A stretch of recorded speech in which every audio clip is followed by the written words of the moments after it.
ಶ್ರೀ ಕಾರಿಂಜೇಶ್ವರ ದೇವಸ್ಥಾನ ಪ್ರಸಿದ್ಧ ಶಿವ ದೇವಾಲಯವಾಗಿದೆ. ಇದು ಕರ್ನಾಟಕದ ದಕ್ಷಿಣ ಕನ್ನಡ ಬಂಟ್ವಾಳ ತಾಲೂಕಿನ ಕವಲಮುದೂರು ಗ್ರಾಮದಲ್ಲಿದೆ.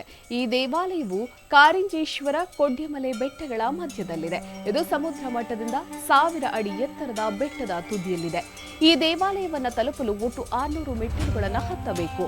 ಈ ದೇವಾಲಯವು 2 ಭಾಗಗಳನ್ನು ಹೊಂದಿರುವಂತಹದ್ದು. ಇಲ್ಲಿ ಶಿವನು ಬಂಡೆಯ ತುದಿಯಲ್ಲಿ ಇದ್ದಾನೆ. ಮತ್ತೊಂದು ಕಡೆ ಹೋಗುವ ಮಾರ್ಗ ಮಧ್ಯದಲ್ಲಿ ಪಾರ್ವತಿ ದೇವಿ ಮತ್ತು ಗಣೇಶ ದೇವರು ಕೂಡ ನೆಲೆಸಿದ್ದಾರೆ. ಬೆಟ್ಟದ ಕೆಳಭಾಗದಲ್ಲಿ ಗದಾತೀರ್ಥ, ಬೆಟ್ಟದ ಮಧ್ಯದಲ್ಲಿ ಒಂಗುಸ್ತ ತೀರ್ಥ ಎಂಬ 2 ವಿಶೇಷ ಕೊಳಗಳು ಕೂಡ ಇದೆ. ಈ ಕಾರಿಂಜ ಬೆಟ್ಟದಲ್ಲಿ ಸಿಮಿಯನ್ನರು ಅಂದರೆ ಮಂಗಗಳು ನೆಲೆಸಿವೆ. ಇಲ್ಲಿಯ ಮತ್ತೊಂದು ವಿಶೇಷತೆ ಏನಪ್ಪಾ ಅಂತಂದ್ರೆ ಮಂಗಗಳನ್ನ ಪೂಜಿಸುವುದು ವಾಡಿಕೆ.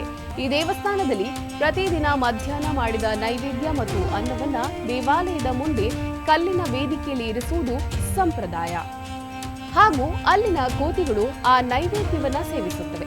ಮಂಗನಿಗೆ ಅರ್ಪಿಸುವ ಈ ಆಹಾರವನ್ನು ವಾನರ ಅನ್ನ ಸೇವೆ ಅಂತ ಕರೆಯಲಾಗುತ್ತೆ.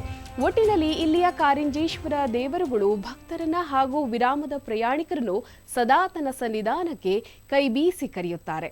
ನಾವೆಲ್ಲರೂ ಈ ದೇವರುಗಳ ಕೃಪೆಗೆ ಪಾತ್ರರಾಗೋಣ.